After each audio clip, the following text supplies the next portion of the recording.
अस्सलाम वालेकुम dear students, कैसे हो आप लोग। उम्मीद है कि आप सब लोग बिल्कुल ठीक ठाक होंगे।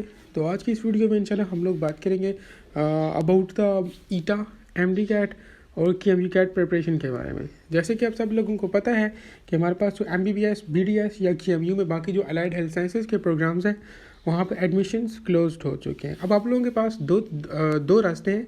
या तो आप लोग किसी प्राइवेट इंस्टीट्यूट्स में एडमिशन कर लो, या फिर आप लोग जो है वो एक गैप ईयर ले लो।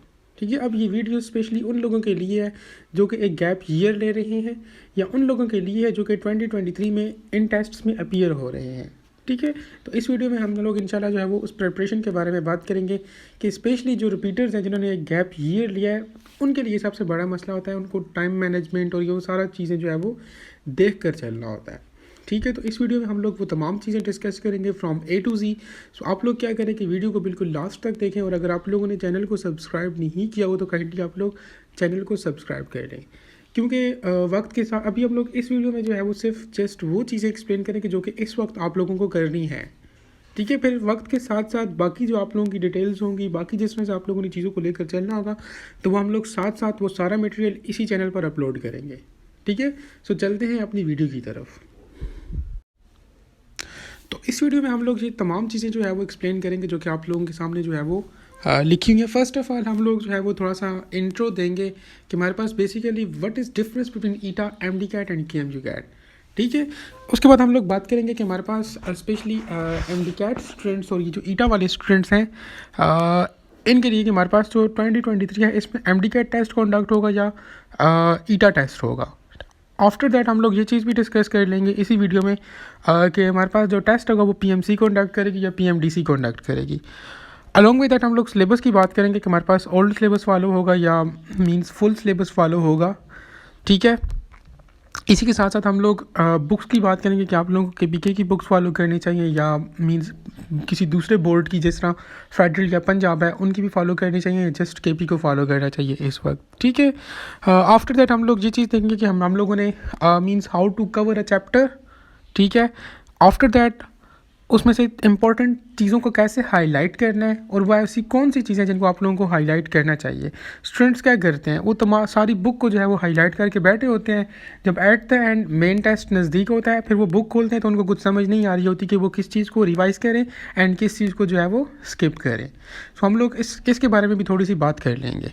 ठीक है, आफ्टर दैट हम लोग इस पर भी बात करेंगे कि आप लोगों ने नोट्स कैसे बनाने हैं अपने, क्योंकि समटाइम्स ऐसा होता है ना कि आप लोगों के पास जो आप लोगों के लास्ट डेज होते हैं उसमें रिवीजन के लिए टाइम बहुत कम होता है।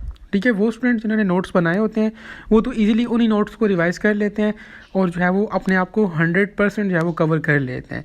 लेकिन ऑन द अदर साइड ऐसे स्टूडेंट्स जिनको नोट्स बनाने का पता ही नहीं होता, वो नोट्स नहीं बनाते, फिर एट द एंड उनका जो है वो सिलेबस जो है वो कम्प्लीटली रिवाइज नहीं होता। तो ऐसे स्टूडेंट्स को बहुत से मुश्किलात और टेंशन का सामना करना पड़ता है। तो हम लोग इस चीज़ पर भी बात करेंगे कि आप लोगों ने नोट्स कैसे बनाने हैं। आफ्टर दैट जो कि बहुत बहुत बहुत इंपॉर्टेंट चीज़ है कि आप लोगों ने एमसीक्यूज़ की प्रैक्टिस कैसे करनी है और कहाँ से करनी है basically. Last but not the least हम लोग ये चीज़ देखेंगे कि आप लोगों ने चीज़ों को रिवाइज़ कैसे करना है। ठीक है, सो हम लोग इन्हीं चीज़ों को यहाँ पर ही एक्सप्लेन कर लेते हैं। तो फर्स्ट ऑफ ऑल हम लोग बात करते हैं कि what is ETEA, MD CAT and KMU CAT. First of all हम लोग देखते हैं केएमयू कैट क्या है। यार केएमयू कैट आप लोगों के पास एमबीबीएस और बीडीएस के अलावा जो खैबर मेडिकल यूनिवर्सिटी या उसके साथ एफिलिएटेड इंस्टीट्यूट्स में अगर आप लोग एडमिशन करना चाहते हो, बीएस प्रोग्राम्स में, डीपीटी में, बीएसएन में या बाकी जो पैरामेडिक्स के डिफरेंट प्रोग्राम्स हैं, मींस अलाइड हेल्थ साइंसेज में अगर आप लोग एडमिशन करना चाहते हो तो उसके लिए जो टेस्ट होता है वो केएमयू कंडक्ट करता है। ठीक है, खैबर मेडिकल यूनिवर्सिटी कंडक्ट करती है अपना टेस्ट, उसको हम लोग केएमयू कैट कहते हैं। अब दूसरी बात हमारे पास आ गई है कि what is ETEA and MD CAT. Basically ETEA और एमडी कैट एक ही चीज़ें हैं। ठीक है, पिछले सालों जब हमारे पास पीएमसी थी, पाकिस्तान मेडिकल कमीशन, तो वो जो है वो जो टेस्ट कंडक्ट करती थी ऑल ओवर द पाकिस्तान, तो उसको उन्होंने एमडी कैट का नाम दिया हुआ था या नेशनल एमडी कैट का नाम दिया हुआ था। ठीक है, एमडी कैट और नेशनल एमडी कैट सेम चीज़ हैं।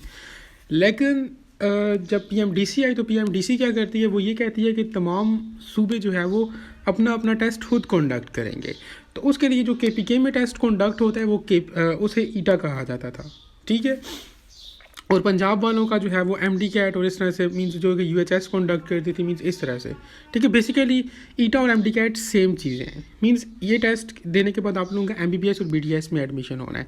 बेसिकली ये टेस्ट MBBS और BDS के एडमिशन के लिए होते हैं। ठीक है, और KMU कैट टेस्ट जो है ये MBBS और BDS के अलावा जितनी भी मेडिकल की फील्ड्स हैं उसमें एडमिशन के लिए आप लोगों के पास जो है वो KMU कैट टेस्ट होता है। ठीक है, ये चीज़ क्लियर होगी।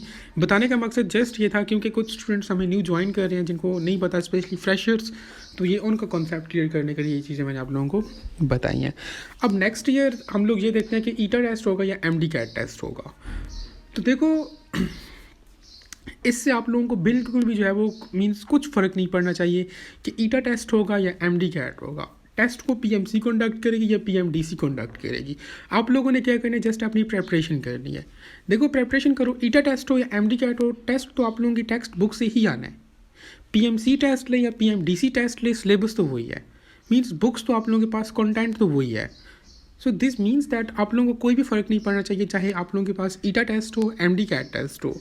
आप लोगों का टेस्ट जो है वो PMC कंडक्ट करे या PMDC कंडक्ट करे, लेकिन आप लोग अपने आप को इस तरह से प्रिपेयर कर लो कि कुछ भी हो जाए आपको कोई फ़र्क नहीं पड़ना चाहिए। आप लोग अपनी प्रिपरेशन इस लिहाज से करो, इस तरीके से करो कि आप लोगों को किसी भी किस्म का जो है वो फ़र्क ना पड़े, जो कुछ चेंजिंग्स हो जाएं। ठीक है, अपने आप को हर तरह के चैलेंज के लिए फेस करना, अपने आप को उसके लिए ट्रेन करो। ठीक है, सो लिहाजा आप लोग इस चीज़ को बिल्कुल भी जहन में ना लाओ कि पता नहीं ईटा होगा MD कैट होगा। ईटा और MD कैट में डिफरेंस क्या है? कोई डिफरेंस नहीं है। ठीक है, जो MCQs ईटा में होते हैं उसी टाइप के MCQs MD कैट में भी आप लोगों को मिलेंगे। मीन्स आप लोगों की प्रैक्टिस इतनी अच्छी होनी चाहिए कि आप लोग हर तरह के MCQs को टैकल कर सके। ठीक है, बाकी PMC PMDC ये चक्कर, ये ड्रामे चलते रहेंगे। सो लिहाजा आप लोग इनको जितना इग्नोर करोगे उतना आप लोग सेफ साइड पर रहोगे। पिछले 1-2 सालों में वो स्टूडेंट्स जो कि इस स्ट्रेस को जो है वो मैनेज नहीं कर पाए कि ईटा होगा, MD कैट होगा, PMC होगी, PMDC होगी, उनका एडमिशन नहीं हुआ। ठीक है, सो लिहाजा आप लोग कम से कम ये जो छोटी छोटी टेंशन है इनको अपने आप से दूर करो। जो मर्ज़ी हो जाए, जो मर्ज़ी टेस्ट ले, आप लोगों को कोई फ़र्क नहीं पड़ना चाहिए। आप लोग जस्ट अपनी प्रिपरेशन करो एंड 100% करो। ठीक है, आफ्टर दैट हम लोग सिलेबस की बात करते हैं। अब ज़ाहिर सी बात है, लोगों के स्टूडेंट्स के क्वेश्चन में MD कैट ईटा का कन्फ्यूजन है, PMC PMDC का कन्फ्यूजन है, तो ऑब्वियसली उनके जहन में ये कन्फ्यूजन भी होगा कि अब ये 2023 है, इसमें सिलेबस कौन सा फॉलो होगा। यार जो KMU कैट के स्टूडेंट्स हैं वो तो ऑब्वियसली अपनी फुल बुक्स ही देखेंगे क्योंकि उनके पास कोई भी शॉर्ट सिलेबस नहीं होता। ठीक है, उन्होंने जो है वो सारी बुक्स ही कवर करनी होती हैं। लेकिन ऑन द अदर साइड हमारे पास जो MD कैट या ईटा के स्टूडेंट्स थे, लास्ट 2 to 3 ईयर से हमारे पास उनको एक शॉर्ट सा सिलेबस दे दिया जाता था और उनको कहा जाता था कि क्वेश्चंस इसी में से आएंगे। ठीक है, तो देखो अभी इस वक्त कुछ भी चीज़ कन्फर्म नहीं है। अभी तो ये भी कंफर्म नहीं है कि PMC टेस्ट लेगी या PMDC लेगी। अगर PMC ने टेस्ट लिया तो वो तो हाफ बुक मींस वही जो सिलेबस होगा उसी में से लेगी। लेकिन अगर PMDC आ गई, खुदा ना ख्वास्ता, बल्कि आ चुकी है अभी, क्या पता आप लोगों के नेक्स्ट टेस्ट तक PMDC ही फंक्शनल रहे और वो फुल बुक से टेस्ट ले ले। सो लिहाजा इस कन्फ्यूजन से ही बचने के लिए आप लोग क्या करो कि फुल बुक जो है वो प्रिपेयर करो। ठीक है, देखो अगर आप लोग फुल बुक प्रिपेयर करते हो, बाद में अगर PMC टेस्ट ले, PMDC टेस्ट ले, आप लोगों को कोई फ़र्क नहीं पड़ेगा। लेकिन अभी अगर इस वक्त कोई ऐसा स्टूडेंट जो कि जस्ट पुराने वाला शॉर्ट सिलेबस चाहे वो फॉलो कर रहा है जो कि PMC ने दिया था, खुदा न ख्वास्ता अगर at the end test PMDC contact करे और वो बोले कि हम तो फुल बुक से टेस्ट लेंगे, फिर वो स्टूडेंट जो है वो क्या है, वो मीन्स एक किस्म के नुकसान में है। ज़ाहिर सी बात है, उसने एक गैप ईयर लिया, सारा साल वो शॉर्ट सिलेबस पढ़ता रहे, आखिर में उसे कहते हैं कि नहीं यार तुमने तो फुल बुक में से टेस्ट देना है। तो इस सिचुएशन में क्या करना है? इस सिचुएशन में आप लोगों ने जस्ट ये करना है, आप लोगों ने अभी से वो स्टूडेंट जो कि गैप ईयर ले रहे हैं, आप लोग फुल सिलेबस को कवर करो फ्रॉम A to Z। कोई भी टॉपिक, कोई भी चैप्टर, कुछ भी स्किप ना करो। एट द एंड अगर PMC टेस्ट लेगी तो PMC टेस्ट ले या PMDC टेस्ट ले, आप लोगों को कोई फ़र्क नहीं पड़ेगा। ठीक है, PMDC ने टेस्ट लिया, आप लोगों ने ऑलरेडी फुल बुक कवर की हुई है, आप लोगों को कोई भी मसला नहीं होगा, आप लोग रिवीजन करके प्रैक्टिस करके टेस्ट दे दोगे। ऑन द अदर साइड अगर PMC टेस्ट लेती है तो अगर उसने शॉर्ट सिलेबस दिया भी है तो आप लोगों को उसमें से भी फ़ायदा ही है। मीन्स अगर आप फुल बुक कवर कर लेते हो तो आप लोगों को जो है वो किसी भी किस्म की परेशानी का सामना नहीं करना पड़ेगा। सो लिहाजा I will just suggest you people कि आप लोग फुल बुक ही कवर करो। ठीक है, MD कैट वाले भी और KMU कैट वालों ने तो करना ही फुल बुक है। ठीक है, अब फुल बुक आप लोग कवर तो कर रहे हो। यहाँ पर अब हम लोगों ने जो है वो व्हाट्सएप ग्रुप्स क्रिएट कर लिए थे। ये कुछ स्टूडेंट्स आप लोगों में से ऐसे होंगे जिनको पता होगा, लेकिन स्टिल कुछ स्टूडेंट्स ऐसे भी होंगे जिनको नहीं पता होगा। हम लोगों ने क्या किया कि व्हाट्सएप ग्रुप को जो है वो क्रिएट किया है, और वहाँ पे इंशाल्लाह हम लोग 1 मार्च से जो है वो चैप्टर वाइज टेस्ट जो है वो अरेंज कर रहे हैं। ठीक है, 1 मार्च से हम लोग इंशाल्लाह स्टार्ट करेंगे। फर्स्ट ऑफ ऑल हम लोग बायोलॉजी से स्टार्ट करेंगे, एंड बायोलॉजी से हम लोग क्या करेंगे, चैप्टर वाइज टेस्ट लेंगे। एक एक चैप्टर का टेस्ट लेंगे, लेकिन अच्छी तरह लेंगे। सो लिहाजा वो स्टूडेंट्स जो कि प्रैक्टिस टेस्ट सेशन ज्वाइन करना चाहते हैं, ये बिल्कुल फ्री है। ठीक है, स्टूडेंट्स अक्सर आके पूछते हैं कि मींस इसकी फ़ी कितनी है, तो ये बिल्कुल फ्री है आप लोगों के लिए। जस्ट आप लोगों ने क्या करना है कि हमें सपोर्ट करना है, सो दैट हम लोग भी मोटिवेट हो कि मज़ीद आप लोगों के लिए जो है वो इस तरह से जो है वो सेशंस या टेस्ट्स अरेंज करते रहें। सो उस टेस्ट में हम लोग क्या करेंगे, 1 मार्च से स्टार्ट होगा। हम लोग व्हाट्सएप ग्रुप्स हैं उसमें मींस बने हुए हैं। आपने ज्वाइन किया हुआ तो बहुत अच्छी बात है, अगर नहीं किया हो तो लिंक में डिस्क्रिप्शन में दे दूंगा, आप लोग फ़ौरन जाकर उसको ज्वाइन कर लो। अब उसमें हम लोग क्या करेंगे कि टेस्ट्स लेंगे, चैप्टर वाइज टेस्ट होंगे। आप लोगों को पीडीएफ की फॉर्म में टेस्ट जो है वो हम लोग ग्रुप्स में सेंड कर देंगे। आप लोगों ने क्या करना है कि उस टेस्ट को डाउनलोड करना है, एंड अपने पास किसी कॉपी पर जो है वो आंसर कीज़ बनानी जानी है, मीन्स सॉल्व करना है घर बैठ के। प्रॉपर टाइम होता है 1.5 आवर्स के, जितना कभी जितने एमसीक्यूज़ हुए उस पर डिपेंड करेगा। तो आप लोगों ने बैठ के उसको सॉल्व करना है। टेस्ट ख़त्म होने के बाद हम लोग जो है वो उसकी आंसर की शेयर करते हैं। फिर वो स्टूडेंट जिन्होंने टेस्ट सॉल्व किया होता है वो अपने एमसीक्यूज़ जो है वो चेक कर लेते हैं कि कितने ठीक है कितने गलत हैं। आफ्टर दैट हम लोग जो है वो इसी यूट्यूब चैनल पर जो है वो उसी टेस्ट की वीडियो एक्सप्लेनेशन अपलोड करते हैं। ठीक है, फिर वहाँ से आप लोगों के मज़ीद कॉन्सेप्ट्स क्लियर हो जाते हैं। वो स्टूडेंट्स जिन्होंने लास्ट टाइम भी हमें ज्वाइन किया था वो ज़रा कमेंट सेक्शन में बताएं कि आप लोगों को उन टेस्ट से कितना फ़ायदा हो। तो ये टेस्ट हम लोगों ने लास्ट ईयर भी कंडक्ट किए थे। सो ये थे आप लोगों के पास टेस्ट्स के बारे में। ये भी आप लोग नोट कर लें। अगर आप लोग ज्वाइन करना चाहते हो हमें, तो आप लोग व्हाट्सएप ग्रुप जो है वो ज्वाइन कर लो। मैं इंशाल्लाह डिस्क्रिप्शन बॉक्स में उसका लिंक जो है आप लोगों को दे दूँगा। अच्छा, अब हम लोगों ने बात कर ली सिलेबस की। नेक्स्ट हम लोग बात करते हैं बुक्स आप लोगों ने कौन कौन सी फॉलो करनी है। अब यहाँ पर मुझे मल्टीपल बोर्ड्स के स्टूडेंट्स देख रहे होंगे, KPK के स्टूडेंट्स भी होंगे, पंजाब के भी होंगे, कुछ फेडरल के भी होंगे। तो यार आप लोग जस्ट क्या करो कि अभी स्पेशली वो स्टूडेंट्स जिन्होंने एक गैप ईयर लिया हुआ है, ठीक है, आप लोग जस्ट अभी इस वक्त अपने प्रोवेंस की बुक्स को फॉलो करो।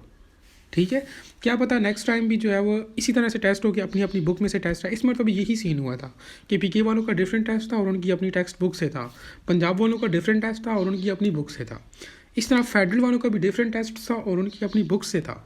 सो लिहाजा आप लोग इस वक्त जस्ट अपनी बुक्स को जो है वो देखो, बाकी किसी भी किस्म की टेक्स्ट बुक को देखने की ज़रूरत नहीं है। ठीक है, मीन्स आप लोगों ने अपने आप को इस वक्त डाइवर्ट नहीं करना। पहले कम से कम आप लोग अपनी जो बुक्स हैं, अपना जो आप लोगों का मीन्स टेक्स्ट बुक है, कम से कम उनको तो अच्छी तरह से कवर करो from A to Z, from all dimensions. ठीक है, आप लोग पहले अपनी बुक्स को कवर करो। उसके बाद अगर आपके पास टाइम हुआ, कोई इस तरह का चैप्टर होता है जो लाइक मुश्किल होता है या जो आपको अपनी टेक्स्ट बुक से जो है वो मीन सही से कवर नहीं हुआ होता, फिर वो आप फेडरल पंजाब से देख सकते हो। लेकिन फ़र्स्ट प्रायोरिटी आप लोगों की अपनी टेक्स्ट बुक्स होनी चाहिए। अब हम लोगों ने अपने पहले 4 पॉइंट्स क्लियर कर लिए। नेक्स्ट हमारे पास 5 पॉइंट्स बच गए। अब हमारे पास जो नेक्स्ट पॉइंट है उसमें है कि how to cover a chapter. यार चैप्टर को कवर करने का कोई रॉकेट साइंस नहीं है। जस्ट आप लोगों का अगर कॉन्सेप्ट क्लियर नहीं है उस चैप्टर आप मीन्स वो चैप्टर आप लोगों को अच्छी तरह से नहीं आता, आप लोग पे क्या करो कि पहले यूट्यूब पर उसकी वीडियो देख लो। ठीक है, आफ्टर दैट आप लोग जस्ट बुक से उस चैप्टर को रीड करो, आप लोगों का वो क्लियर हो जाएगा खुद ब खुद। या अगर आप लोग उसको क्विकली रिवाइज करना चाहते हो तो हमारे पास क्विक रिवीजन सीरीज़ ऑलरेडी मौजूद है, बायोलॉजी की तो मौजूद है। इंशाल्लाह अपकमिंग डेज़ में हम लोग केमिस्ट्री फिजिक्स पर भी काम करेंगे। आप लोग वो वीडियोस देख सकते हो। 30 मिनट में आपका वहाँ से एक चैप्टर कवर होता है। आप लोग उस वीडियो को देख लोगे तो उससे क्या होगा, आप लोगों का कम से कम MCQs पॉइंट्स कवर हो जाएंगे।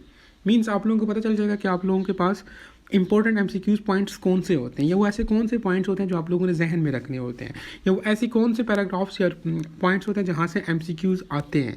ठीक है, या वो ऐसी कौन कौन सी चीज़ें होती हैं जो एक स्पेसिफिक चैप्टर में जो है वो जहाँ से MCQs बन के आते हैं। सो लिहाजा हम लोगों ने already quick revision series upload की हुई हैं। बायोलॉजी की 27 to 27 चैप्टर्स की हम लोगों ने वो अपलोड की हुई हैं। ठीक है, आप लोग उनको देख सकते हो। मैं उनके भी links chapter wise description box में जो है वो दे दूँगा। ठीक है, आप लोगों ने जस्ट क्या करना है कि पहले उस क्विक रिवीजन जो वीडियो है जस्ट 30 मिनट अगर आप फर्दर आप लोगों के पास टाइम नहीं है तो आप लोग उसको 2x पे रख के सुन सकते हो, आप लोगों का 15 मिनट में एक चैप्टर क्लियर हो जाएगा। आप लोग ने क्या करना है, पहले उस वीडियो को देखना है। जब आप लोग वो वीडियो देखोगे तो उससे क्या होगा कि आप लोगों को कम से कम जो मेन जो बहुत इंपॉर्टेंट MCQs पॉइंट्स होंगे ना वो समझ आ जाएगी। फिर वही पॉइंट्स जब आप लोग बुक में से तलाश करोगे ना, आप लोगों को पता चल जाएगा कि हाँ यार इस तरह से इस पॉइंट से MCQs आते हैं। फिर जब आप कोई भी टेक्स्ट रीड करोगे, कोई भी चैप्टर रीड करोगे, कोई भी पैराग्राफ रीड करोगे, वहाँ से आप लोग खुद ब खुद आप लोगों की इतनी प्रैक्टिस हो जाएगी कि आप लोग कम से कम MCQs पॉइंट्स अपने लिए निकाल सकोगे। मोस्टली स्टूडेंट्स क्या करते हैं, वो पैराग्राफ्स को रीड करते हैं, चैप्टर्स को रीड करते हैं, टेक्स्ट को रीड करते हैं, लेकिन उनको समझ नहीं आ रही होती कि यहाँ से कौन सा पॉइंट इंपॉर्टेंट है, कौन सा पॉइंट MCQ में आ सकता है या कौन सा पॉइंट हमें जहन में रखना चाहिए। स्टूडेंट्स को ये चीज़ ही नहीं पता होती। सो इस चीज़ से बचने के लिए आप लोगों के पास ऑलरेडी क्विक रिवीजन सीरीज़ मौजूद है बायोलॉजी की, आप लोग उसको देख सकते हो, ठीक है। उसके बाद जब आप लोग बुक को स्टडी करोगे तो वो चीज़ें आप लोगों की ऑटोमेटिकली खुद ब खुद जो है वो कवर होती जाएंगी। सो यही एक बेस्ट वे है आप लोग अपने चैप्टर को कवर करने का। नेक्स्ट है मेरे पास how to highlight important things. देखो हाईलाइटिंग बहुत इंपॉर्टेंट होती है। हाईलाइटिंग स्पेशली उस वक्त जब आप लोगों के पास लास्ट डेज होते हैं आप लोगों के मेन टेस्ट से, उस वक्त आप लोगों की रिवीजन में ये बहुत हेल्प करती है। वो स्टूडेंट जिन्होंने अच्छे तरीके से हाईलाइट किया होता है बुक्स को, वो बहुत क्विकली जो है वो अपनी सारे सिलेबस को रिवाइज कर लेते हैं बिफोर टेस्ट। लेकिन वो स्टूडेंट जिन्होंने हाईलाइट किया ही नहीं होता, या वो स्टूडेंट जिन्होंने बेहंगम तरीके से जो है वो हाईलाइटिंग की होती है, उनको पता ही नहीं होता कि हाईलाइट्स कौन कौन से पॉइंट्स करने और कौन कौन से पॉइंट्स हाईलाइट नहीं करने। तो ऐसे स्टूडेंट्स को फिर मसला होता है एट द एंड, उनको समझ नहीं आ रही होती कि वो लोग कौन से पॉइंट्स को रिवाइज करें और कौन से पॉइंट्स को छोड़ें। इस तरह करते करते क्या होता है कि वो अपने सिलेबस को अच्छी तरह से रिवाइज नहीं कर सकते और टेस्ट में जो है वो अपने आप को जस्ट कंफ्यूज कर रहे होते हैं बिटवीन द पॉइंट्स, ठीक है। उनको समझ नहीं आ रही होती, करते करते वो लोग क्या करते हैं कि MCQs गलत करते हैं, फिर एट द एंड फेल करके आ जाते हैं टेस्ट। तो आप लोगों ने इस चीज़ से बचने के लिए क्या करना है, हाईलाइटिंग जो है वो आप लोगों की बुक है, आप लोग 2 हाइलाइटर्स यूज़ कर लो या एक करो, उससे मीन्स उससे भी हो जाती है। आप लोगों ने क्या करना है कि वो पॉइंट जो ऑलरेडी आप लोगों के दिमाग में बैठा हुआ है, मीन्स उसको रिवाइज करने की ज़रूरत नहीं है। आप लोग उस तरह के पॉइंट्स को बिल्कुल भी हाईलाइट ना करो, बेशक वो इंपॉर्टेंट हो, लेकिन देखो एक चीज़ आप लोगों के जहन में ऑलरेडी बैठी हुई है। अब जिस तरह सबको पता है कि हमारे पास जो प्रोकैरियोट्स होते हैं उसमें राइबोसोम 70S होते हैं और यू में हमारे पास 80S होते हैं। अब इन पॉइंट्स को हाईलाइट करने की क्या ज़रूरत है? हाँ, अगर वो स्टूडेंट जिसको नहीं पता तो वो हाईलाइट करे, लेकिन वो स्टूडेंट्स जिनको जो है वो चीज़ें पता है तो वो उन चीज़ों को हाईलाइट बिल्कुल भी ना करें। ये जस्ट आखिर में आप लोगों के लिए एक मैस क्रिएट कर देंगी। आप लोगों को समझ नहीं आएगा कि वो कौन कौन से पॉइंट्स थे जो आप लोगों के लिए कन्फ्यूजिंग थे, जो आप लोगों के लिए इंपॉर्टेंट थे, आप लोगों को वो मिलेंगे ही नहीं। सो लिहाजा आप लोग जस्ट उन्हीं पॉइंट्स को जो है वो हाईलाइट करो जो आप लोगों के लिए कन्फ्यूजिंग है, जो आप लोगों को इंपॉर्टेंट लगते हैं। उन पॉइंट्स को हरगिज़ हाईलाइट ना करो जो कि इम्पोर्टेंट नहीं है। अब ये आप लोगों को कैसे पता चलेगा कि कौन सा पॉइंट इंपॉर्टेंट है और कौन सा पॉइंट इंपॉर्टेंट नहीं है? तो ये मैंने आपसे पहले कहा कि हम लोगों ने क्विक रिवीजन सीरीज़ अपलोड की हुई है, उसमें हम लोगों ने इंपॉर्टेंट और अनइम्पॉर्टेंट की बात की है। आप लोग वो वीडियो देखो चैप्टर वाइज, 30 मिनट में वो चैप्टर क्लियर होता है। उसके बाद आप लोग बुक पे जब देखोगे तो आप लोगों को वहाँ पे खुद इंपॉर्टेंट पॉइंट्स और अनइम्पॉर्टेंट पॉइंट्स मिल जाएंगे, ठीक है। सो आप लोग उन इंपॉर्टेंट पॉइंट्स को जो है वो हाईलाइट कर लोगे, बाकी जो अनइम्पॉर्टेंट पॉइंट्स या वो पॉइंट्स जो आप लोगों के ऑलरेडी जहन में बैठे हुए हैं जिनको रिवाइज करने की ज़रूरत नहीं है, तो आप लोग उनको छोड़ते जाओ, उनको हाईलाइट करने की ज़रूरत नहीं है, ठीक है। सो इस तरह करते करते आप लोग एक नीट एंड क्लीन हाईलाइटिंग कर लोगे। फिर जिस वक्त आप लोग फॉर एग्जांपल कोई प्रैक्टिस टेस्ट भी जो है वो सॉल्व करोगे तो उससे पहले अगर आपको रिवीजन करनी हुई तो आप लोग इजीली जो है वो चैप्टर को रिवाइज कर लोगे, ठीक है। इससे आप लोगों को 2 फ़ायदे होते हैं, एक तो इजीली रिवीजन हो जाती है, या सेकंड थिंग इज दैट जब आप लोग सेकंड टाइम सिलेबस कवर करते हो ना तो यही चैप्टर आप लोगों का means with in 10 to 15 minutes या अप टू 20 मिनट्स कवर हो जाता है। जब 20 मिनट्स में एक चैप्टर कवर हो रहा है फिर उसके बाद एक्स्ट्रा पॉइंट्स की तरफ जाते हो, MCQs की तरफ जाते हो, ठीक है। सो लिहाजा आप लोग हाईलाइटिंग सही सोच समझ के करो। स्टूडेंट्स इसको बेहंगम तरीके से करते हैं लेकिन उसका फ़ायदा आखिर में उनको कोई भी नहीं होता, ठीक है। वो जस्ट अपना टाइम वेस्ट कर रहे होते हैं, आप लोगों ने अपना टाइम वेस्ट नहीं करना, ठीक है। टाइम बहुत इंपॉर्टेंट है, स्पेशली जो रिपीटर्स हैं उनके लिए तो बहुत ही ज़्यादा इंपॉर्टेंट है। वो क्या करते हैं कि फजूल किस्म की एक्टिविटीज़ में इन्वॉल्व हो जाते हैं। फजूल किस्म की एक्टिविटीज़ से मतलब ये है कि आप हाईलाइटिंग कुछ स्टूडेंट्स करने लग जाते हैं और उनको हाईलाइटिंग का तरीका ही नहीं आता। किसी दूसरी मींस बोर्ड की बुक्स को जो है फॉलो करना शुरू कर देते हैं जो कि बिल्कुल गलत चीज़ है। या फिर जो है वो लोग MCQs की प्रैक्टिस नहीं करते, मींस बहुत से मसले मसाइल होते हैं, मींस अपने टाइम को अच्छी तरह से यूटिलाइज मैनेज नहीं कर पाते, तो फिर उनके जो गैप ईयर लेते हैं उसका कोई फ़ायदा नहीं होता। सो लिहाजा आप लोगों ने जो है वो टाइम को बिल्कुल अच्छे तरीके से जो है यूटिलाइज़ करना है। कोई भी एक सेकंड भी अपना ज़ाया नहीं होने देना।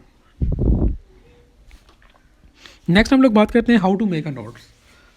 ये बिल्कुल उसी तरह हाईलाइटिंग जिसमें आप लोगों ने किया ना, ये बिल्कुल वही तरीका है। देखो, अगर आप लोग नोट नहीं बनाना चाहते तो कम से कम हाईलाइट अच्छे तरीके से कर लो।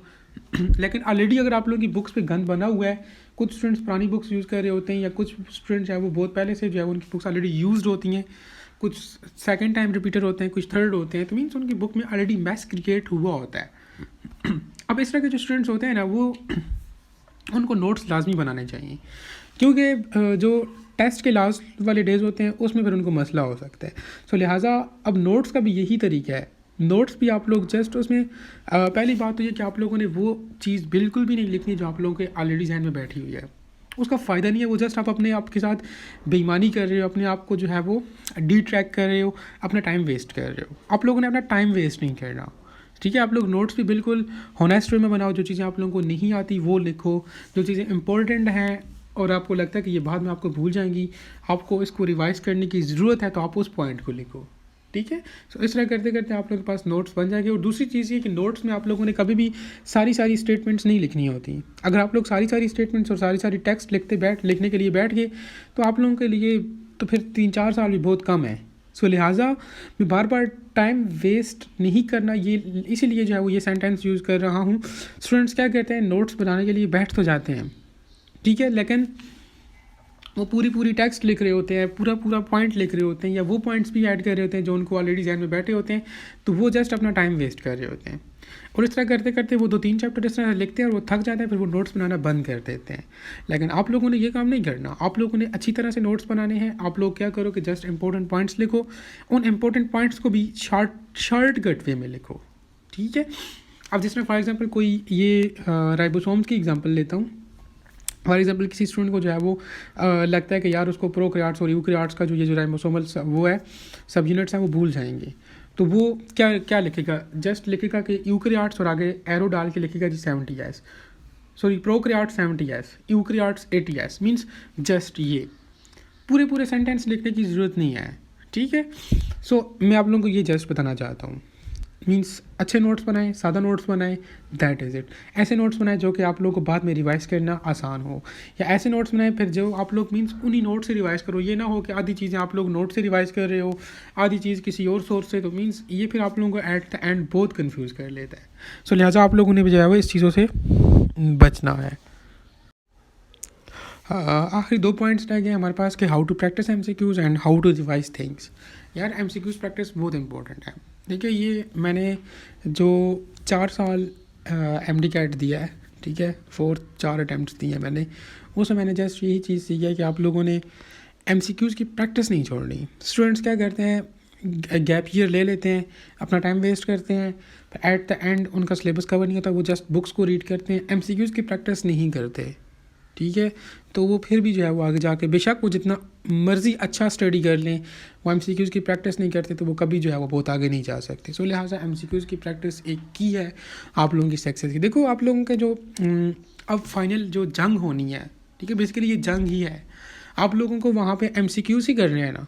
सो अब अगर एक खिलाड़ी जो है वो उन MCQs की प्रैक्टिस ही नहीं करके जाता, फिर वो क्या करेगा यार, जस्ट टेक्स्ट रीड करके जाता है।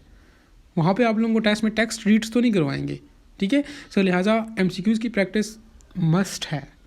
अब स्टूडेंट्स पूछते हैं कि यार मैं MCQs की प्रैक्टिस कहाँ से करूँ। यार सबसे मेन चीज़ आप लोगों के पास पास्ट पेपर्स होते हैं। पास्ट पेपर्स का फ़ायदा ये है, कम से कम आप लोगों को ये पॉइंट्स कवर होते हैं कि हमारे पास कौन कौन से पॉइंट्स इंपॉर्टेंट हैं, कहाँ से MCQs आते हैं और किस किस टाइप के आते हैं। सो पास्ट पेपर्स आप लोगों की फ़र्स्ट प्रायोरिटी होनी चाहिए। MCQs वहाँ से रिपीट हो ना हो, कम से कम आप लोगों को वो पास्ट पेपर्स लाजमी कवर होने चाहिए। समटाइम्स लाजमी नहीं है कि वही MCQs रिपीट हो, समटाइम्स उनके रिलेटेड MCQs भी आते हैं नेक्स्ट ईयर, ठीक है, या रिलेटेड MCQs ना भी आए, आप लोगों ने just for the sake of practice जो है वो MCQs को सॉल्व करना है, ना कि ये समझ के सॉल्व करना है कि ये टेस्ट में आएंगे। सो लिहाजा ये गलती आप लोगों ने बिल्कुल भी नहीं करनी। आप लोगों ने जो है वो MCQs को MCQs समझ के उसकी प्रैक्टिस करनी है, ठीक है, ये समझ के प्रैक्टिस नहीं करनी कि यही MCQs आप लोगों के मेन टेस्ट में आएगा। MCQs की प्रैक्टिस का मकसद ही ये होता है ताकि आप लोग डिफरेंट तरह के MCQs को सॉल्व कर सको। मीन्स आप लोगों के सामने मेन टेस्ट में जैसा मर्जी एमसीक्यूज आप लोग कम से कम उसको मैनेज कर सको। एमसीक्यूज की प्रैक्टिसिंग का मतलब ये है। हम लोग गलत मतलब लेते हैं कि यार एमसीक्यूज जितने मर्जी जितने मीन्स पढ़ सकते हो पढ़ो। हम लोग एमसीक्यूज को पढ़ रहे होते हैं, उनको रटा लगा रहे होते हैं। हालांकि एमसीक्यूज का रटा नहीं लगाना होता, उसको समझना होता है। फिर उन्हीं एमसीक्यूज को इम्प्लीमेंट करना होता है अपने टेक्स्ट के ऊपर। आप लोगों को कम से कम वहाँ से पता चले कि यार यहाँ से इस पॉइंट से इस तरह से एमसीक्यूज बन सकता है। ठीक है, आप लोगों ने पास्ट पेपर्स आफ्टर दैट अगर आप लोगों के पास टाइम है, और टाइम होना भी चाहिए, क्योंकि अभी इस वक्त आप लोगों ने क्या करना है कि एक दिन में जस्ट एक चैप्टर क्लियर करो, this is more than enough. लेकिन उसको आप लोग हर डायमेंशन से क्लियर करो ताकि नेक्स्ट टाइम आप लोगों को वो चीज़ कवर करने की ज़रूरत ना पड़े। सो लिहाजा एक दिन में एक चैप्टर करो, लेकिन उसको फुल सारी डायमेंशन से कवर करो। मीन्स आप लोग उसके लेक्चर्स भी ले रहे हो, बुक भी रीड कर रहे हो, हाईलाइट भी कर रहे हो, नोट्स भी बना रहे हो, और एमसीक्यूज़ की प्रैक्टिस भी कर रहे हो। और छठी चीज़ ये कि आप लोग उसको नेक्स्ट डे रिवाइज भी कर रहे हो। ये रिवीजन वाले टॉपिक पर हम लोग उसके बाद आते हैं। तो प्रैक्टिस एमसीक्यूज़ आप लोगों ने इस तरह से करने होते हैं। ठीक है, और बुक आप लोग कोई भी यूज़ कर सकते हो। ठीक है, इसमें कोई हार्ड एंड फास्ट रूल नहीं है कि आप लोग मीन्स कौन सी बुक फॉलो करो। ठीक है, स्टूडेंट्स का अक्सर ये क्वेश्चन होता है कौन सी बुक फॉलो करूँ, कौन सी बुक फॉलो ना करूँ। सो लिहाजा ये बुक्स को छोड़ दो। आप लोगों के पास कोई भी बुक है, कहीं की भी है, जस्ट आप लोगों ने एमसीक्यूज़ की प्रैक्टिस करनी है। ठीक है, नेक्स्ट हम लोग बात करते हैं रिवीजन पर। यार रिवीजन बहुत इंपॉर्टेंट है।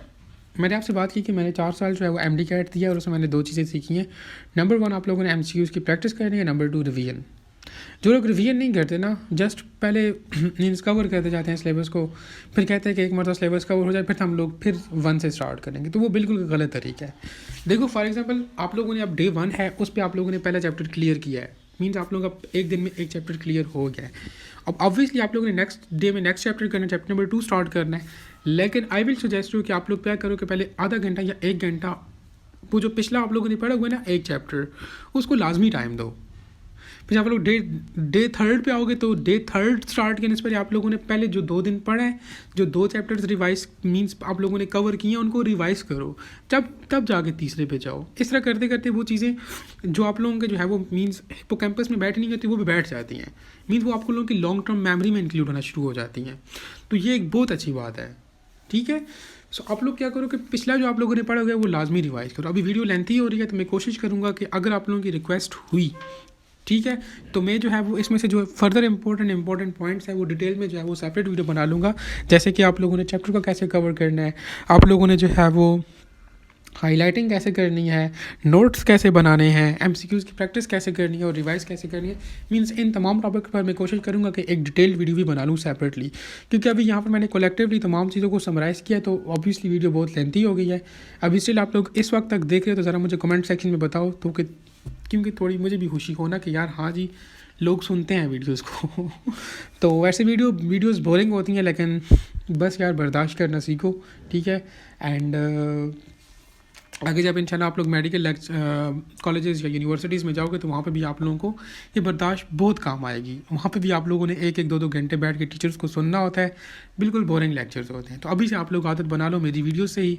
ठीक है, and I will try my best कि मैं इन पर बहुत अच्छे तरीके से फर्दर आप लोगों को मीन्स सेपरेट वीडियोज़ में एक्सप्लेन करूँ। अभी के लिए जस्ट यही है, आप लोगों को एक कम से कम ओवर रिव्यू मिल गया होगा कि आप लोगों ने कम से कम आप लोग स्टार्ट कर सकते हो अभी प्रिपरेशन को। ठीक है, सो 1 मार्च के लिए आप लोग भी तैयार हो, मैं भी तैयार हो रहा हूँ। एंड स्टिल फर्दर कोई क्वेश्चन है रिगार्डिंग द प्रिपरेशन तो आप लोग वो कमेंट सेक्शन के अंदर पूछ सकते हो, या आप लोग चाहते हो कि मुझे किस टॉपिक पर वीडियो बनानी चाहिए, या कौन सा मींस केमिस्ट्री पोर्शन या फिजिक्स पोर्शन जो हमारा क्विक रिवीजन वाला रहता है वो अभी से शुरू करूँ या बाद से शुरू करूँ, तो ये मुझे आप लोग कमेंट्स में बताओ सो दैट मैं उन पर जो है वो काम स्टार्ट करूँ। ठीक है, wish you best of luck, thank you.